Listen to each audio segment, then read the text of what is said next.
जय माताजी दोस्तों, स्वागत है तमारू कीकू रेसिपी में। तो आज આપણે ભરેલા ગુંદાનો સંભારો બનાવીશું। તો વઘારેલા ભરેલા ગુંદા બનાવવાના છે આપણે। તો તેના માટે 250 ગ્રામ જેટલા ગુંદા લીધેલા છે અને ગુંદાને આપણે ધોઈ અને ઉપરનો ભાગ કાઢી લીધો છે। તો આવી રીતે ગુંદાને લઈ અને હથેળીની મદદથી આવી રીતે દબાવીશું, એટલે જોઈ શકો છો આવી રીતે ગુંદામાંથી ઠળિયો નીકળી જાય છે। ગુંદાના બે ભાગ થઈ જાય છે। હથેળીથી આપણે વજન આપીશું એટલે ગુંદાના બે ભાગ થઈ જાય છે અને આવી રીતે ગુંદામાંથી ઠળિયો કાઢી લેવાનો છે। જોઈ શકો છો ગુંદામાંથી ઠળિયો આસાનીથી નીકળી જાય છે। તો આવી રીતે આપણે બધા ગુંદામાંથી ઠળિયા કાઢી લઈશું। એવી રીતે આપણે બધા ગુંદામાંથી ઠળિયા કાઢી લેવાના છે। જોઈ શકો છો આવી રીતે ગુંદાના બે ભાગ થઈ જાય છે અને ચાકુની મદદથી આવી રીતે ઠળિયો કાઢી લઈશું। આવી રીતે બધા ગુંદામાંથી ઠળિયા કાઢી લઈશું। તો જોઈ શકો છો આપણે બધા ગુંદામાંથી ઠળિયા કાઢી લીધા છે। હવે આપણે આવી રીતે આ મીઠું લીધેલું છે અને મીઠાવાળી આંગળી કરી અને આવી રીતે ગુંદામાં ફેરવી લેવાની છે, એટલે ગુંદામાં જે ચીકાશ છે તે નીકળી જાય। એટલે મીઠાવાળી આંગળી કરીને આવી રીતે ગુંદામાંથી ચીકાશ હોય તે કાઢી લેવાની છે। જોઈ શકો છો આવી રીતે આપણે બધા ગુંદામાંથી ચીકાશ કાઢી લેવાની છે। આવી રીતે મીઠાવાળી આંગળી કરીશું અને ગુંદામાં અંદર ફેરવી દેવાની। જોઈ શકો છો આવી ચીકાશ બહાર નીકળી જશે। આવી રીતે આપણે બધા ગુંદામાંથી ચીકાશ કાઢી લઈશું। તો આપણે બધા ગુંદામાંથી ચીકાશ કાઢી લીધી છે। હવે આપણે ગુંદા ભરવાનો મસાલો તૈયાર કરીશું। તો મસાલો બનાવવા માટે એક બાઉલ લીધું છે અને તેમાં ચણાનો લોટ લઈશું। 2 મોટી ચમચી જેટલો ચણાનો લોટ લીધો છે।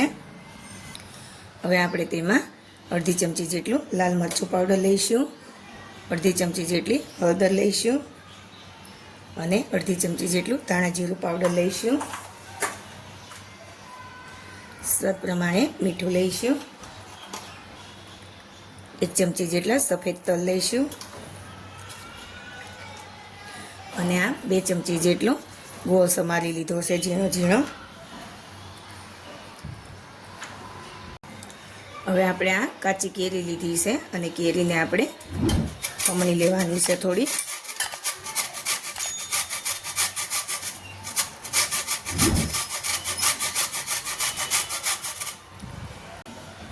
તો આપણે કેરી ખમણી લીધી છે। હવે આપણે આ બધી વસ્તુને બરાબર મિક્સ કરી લઈશું।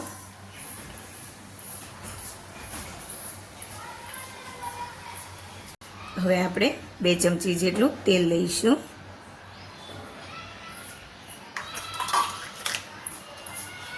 બધું બરાબર મિક્સ કરી લેવાનું છે।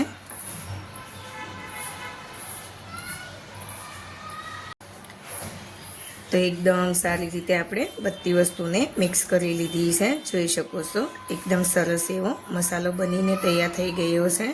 આવી રીતે થોડું બાઇન્ડિંગ આવે એવો મસાલો બનાવવાનો છે। તો આપણો મસાલો તૈયાર થઈ ગયો છે। હવે આપણે ગુંદા ભરી લઈશું। તો આપણો મસાલો તૈયાર થઈ ગયો છે। હવે આપણે ગુંદા ભરી લઈશું। તો આપણે આ ગુંદા લીધેલા છે અને તેમાં આપણે આવી રીતે દબાવીને મસાલો ભરવાનો છે। આવી રીતે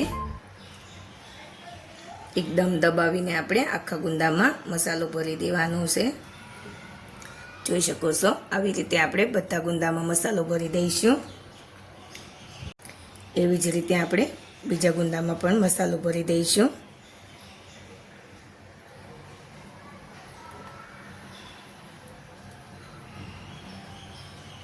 જોઈ શકો છો આવી રીતે આપણે બધા ગુંદામાં મસાલો ભરી દેવાનો છે। અત્યારે ગુંદાની સિઝન ચાલી રહી છે તો ગુંદાના અથાણા બનાવતા હોઈએ છીએ આપણે। આવી રીતે ભરેલા ગુંદાનો સંભારો પણ બનાવી શકાય છે, ખૂબ જ સરસ લાગે છે। બાળકો અથાણું ન ખાતા હોય તો આવી રીતે ગુંદાનો સંભારો બનાવીને આપીએ તો તે આરામથી ખાઈ લે છે।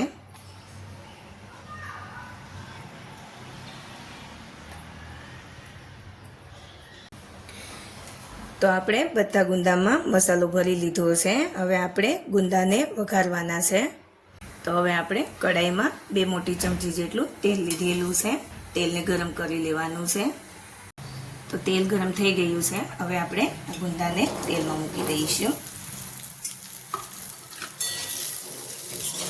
આવી રીતે હલાવી લેવાના છે.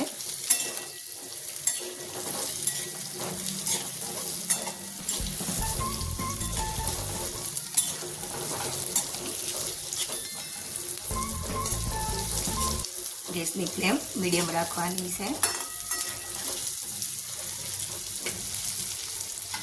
તો હવે આપણે ગુંદાને ઢાંકીને 2 થી 3 મિનિટ માટે થવા દઈશું. 2 મિનિટ થઈ ગઈ છે. આપણે જોઈ લઈએ. આવી રીતે વચ્ચે વચ્ચે હલાવી લેવાનું છે અને ગુંદા ચડી જાય ત્યાં સુધી થવા દેવાનું છે. તો આપણા ગુંદા કૂક થવા આવ્યા છે. હજી આપણે ઢાંકીને 1 મિનિટ માટે થવા દઈશું. તો જોઈ લઈએ. આપણે જોઈ શકો છો એકદમ સરસ એવા ગુંદા ચડી ગયા છે. કલર પણ બદલાઈ ગયો છે ગુંદાનો, એટલે ખબર પડે કે ગુંદા આપણા એકદમ સરસ એવા કૂક થઈ ગયા છે. અને આવી રીતે દબાવીને પણ જોઈ શકાય છે. જોઈ શકો છો એકદમ સરસ એવા ગુંદા કૂક થઈ ગયા છે. તો આપણે ગુંદાને પ્લેટમાં લઈ લઈશું. જોઈ શકો છો કેટલા સરસ આપણા ગુંદા બનીને તૈયાર થયા છે. આપણે ઉપરથી થોડા કોથમીરના પાન મૂકી દઈશું. તો તૈયાર છે આપણા ભરેલા ગુંદાનો સંભારો. તમે જોઈ શકો છો કેટલો સરસ સંભારો બનીને તૈયાર થયેલો છે. અને ભરેલા ગુંદા પણ કહેવાય છે. અથાણું ન ખાતા હોય તો આવી રીતે ભરેલા ગુંદાનું સંભારો બનાવીને પણ ખાઈ શકાય છે. તો તમે પણ આવો ભરેલા ગુંદાનો સંભારો ઘરે જરૂરથી બનાવજો. અને મારી ચેનલને લાઇક, શેર અને સબસ્ક્રાઈબ કરીને બેલ આઇકન જરૂરથી દબાવજો. અને કોમેન્ટ કરીને કહેજો કે ભરેલા ગુંદાનો સંભારો કેવો બન્યો છે.